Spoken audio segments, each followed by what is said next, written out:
بسم اللہ الرحمن الرحیم۔ السلام علیکم ورحمۃ اللہ۔ ایک اور خوبصورت صبح کا آغاز اللہ کے بابرکت نام سے جو دلوں کے بید خوب جانتا ہے۔ آج کا کیلنڈر ملاحظہ فرما لیجئے۔ الحمدللہ، اللہ پاک کا شکر جس نے ہمیں آج 22واں روزہ رکھنے کی توفیق عطا فرمائی۔ اے اللہ، ہمارے گزشتہ روزے قبول فرما، آئندہ روزے صحیح طرح رکھنے کی توفیق عطا فرما، ایسے روزے جن سے تیری رضا حاصل ہو۔ اصل مقصود تو اللہ رب العزت کی رضا ہے، اللہ ہم سب سے راضی ہو جائیں۔ دو کلمات ایسے ہیں جو زبان پر ہلکے ہیں اور میزان میں بھاری ہیں اور اللہ کریم کو پسند ہیں۔ سبحان اللہ و بحمدہ، سبحان اللہ العظیم۔ یہ کلمات چلتے پھرتے زبان پر جاری رکھا کریں۔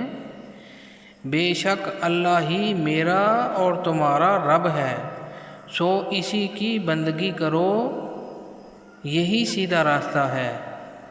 ایمان والے وہی ہیں جب اللہ کا نام آئے تو ان کے دل ڈر جائیں، اور جب اس کی آیتیں ان پر پڑھی جائیں تو ان کا ایمان زیادہ ہو جائے اور وہ اپنے رب پر بھروسہ رکھتے ہیں۔ پاکیزہ رشتوں کا تقدس تب ہی برقرار رکھا جا سکتا ہے جب انسان اپنے مفاد اور اپنی غرض کو قربان کر ڈالے۔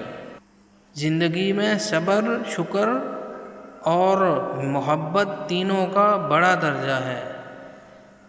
صبر مصیبت کو ٹالتا ہے، شکر نعمت کو بڑھاتا ہے اور محبت خوشیوں کا خزانہ ہے۔ اللہ رب العزت آپ کی زندگی ان تینوں سے سدا مالا مال رکھے، ہمیں عاجزی، انکساری اور درگزر کرنے والا بنا دے۔ اے اللہ، ہم سب کی تمام مشکلات آسان بنا دے۔ اے اللہ، ہمارے دن بھر کے کاموں میں آسانی فرما دے۔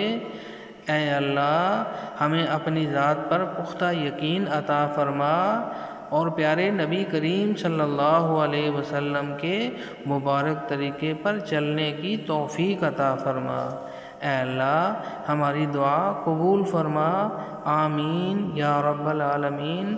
السلام علیکم ورحمۃ اللہ۔